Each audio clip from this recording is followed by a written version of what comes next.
कुआं। सीमा गर्मियों की छुट्टियों में अपनी नानी के गांव आई थी। सीमा नानी के घर पहुंचने के बाद अपनी नानी के पैर छूती है और उनसे आशीर्वाद लेती है। तभी उसकी नानी उससे कहती है, इतनी बड़ी हो गई मेरी सीमा, चल जल्दी से हाथ मुंह धो ले, मैं तेरे लिए खाना लगा देती हूँ। भूख लगी होगी ना? हाँ नानी, भूख तो लग रही है मुझे, आपके हाथ के बने हुए पीले दाल और चावल खाने की।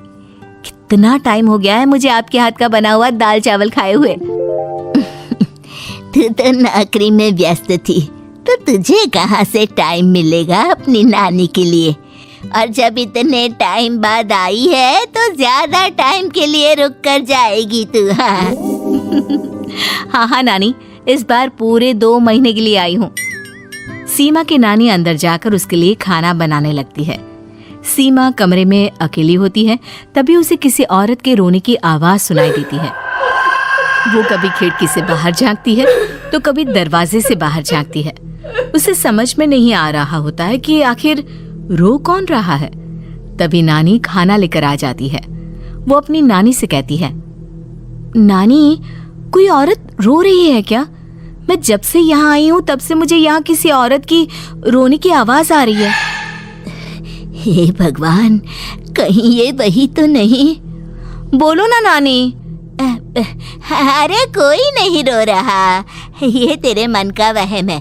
और तू ना अब खाना खा ले, ज्यादा यहाँ वहाँ की बातों में ध्यान मत दिया कर।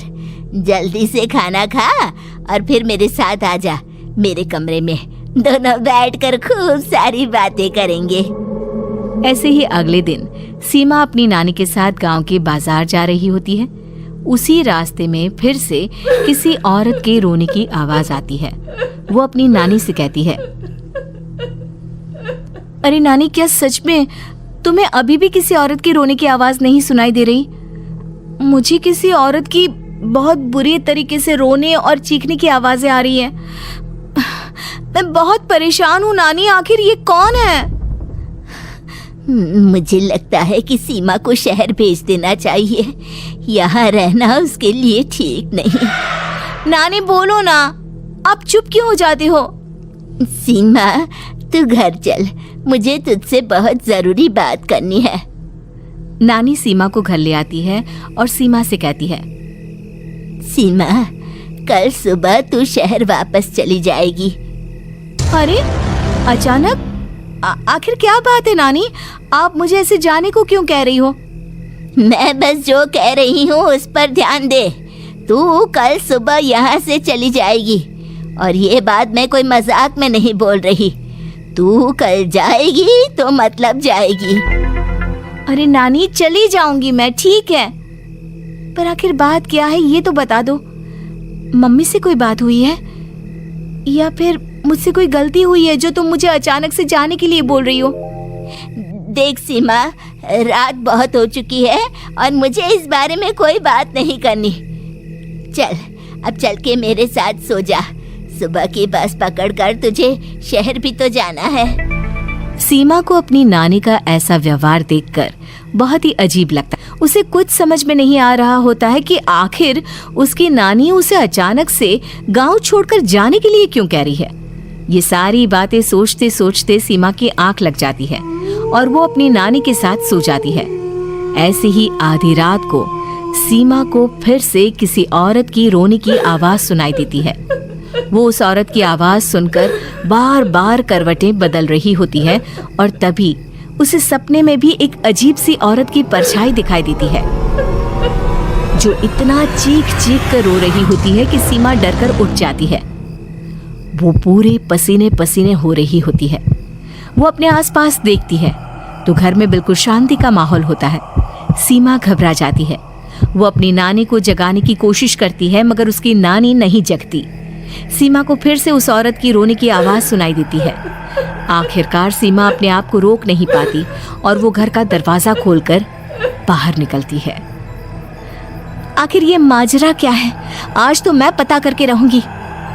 अब आवाज का पीछा करते हुए सीमा आधी रात को गांव के चौपाल के पास बने कुएं के पास पहुंच जाती है, जहां कुएं की चारों ओर बेड़ियां लगी होती हैं। उन बेड़ियों में लगे हुए ताले के साथ एक लाल रंग का कपड़ा और माता रानी का कलावा बंधा होता है।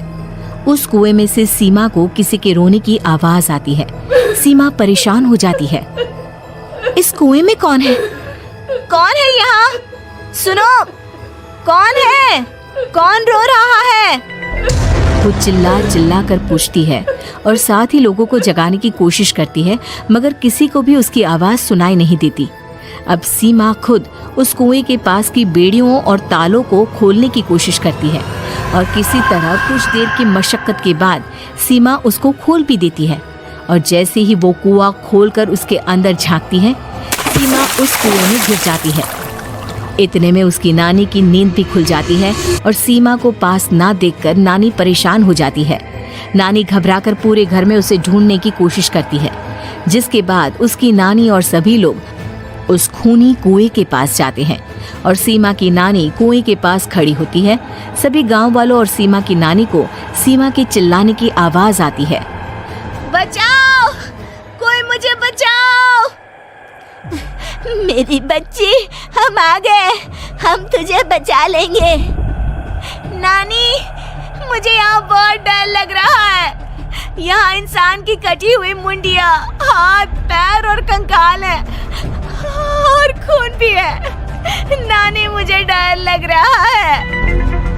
आप सब मेरी मदद कीजिए, नहीं तो ये खूनी कुआं मेरी बच्ची को भी खा जाएगा। अरे मुझे तो ये समझ में नहीं आ रहा कि आखिर इस खूनी कुएं को खोला किसने। सालों पहले इसको इतनी मुश्किलों के बाद तांत्रिक बाबा ने बंद किया था। अरे पूरा गांव खूनी कुएं के बारे में अच्छे से जानता है, तो कोई भी जानबूझकर तो ऐसा करेगा नहीं। मतलब किसी ने अनजाने में इसे खोल दिया है भैया। सीमा को इस बारे में मालूम नहीं था और जब से वो यहाँ आई थी तभी से उसे किसी औरत के रोने की आवाज़ें भी सुनाई दे रही थी। कहीं सीमा ने ही तो उसे नहीं खोला।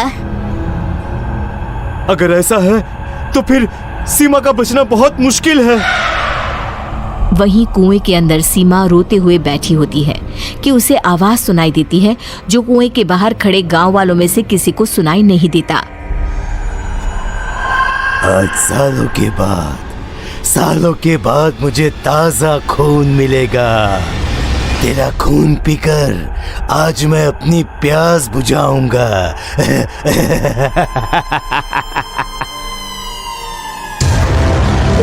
कौन है? कौन है? मत मारो प्लीज, मुझे जाने दो प्लीज। मैंने किसी का क्या बिगाड़ा है?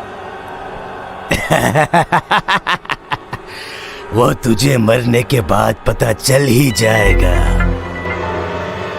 जितने में गांव वाले और सीमा की नानी कुछ सोच पाते, उतने में उन्हें सीमा के चिल्लाने की आवाज आती है और अगले ही पल सब शांत हो जाता है। क्या हुआ? सीमा, मेरी बेटी। माफ करना बहन, लेकिन अब सीमा वापस नहीं आएगी। हमें एक बार फिर से कुएं को बंद करना होगा। गांव वाले तभी तांत्रिक को बुला कर लाते हैं। एक बार फिर अपनी शक्ति से तांत्रिक बाबा उस कुएं को हमेशा हमेशा के लिए बंद कर देते हैं और वहां एक बोर्ड लगा दिया जाता है कि यहाँ आना मना है। दोस्तों, आज की कहानी आपको कैसी लगी कमेंट करके जरूर बताएं।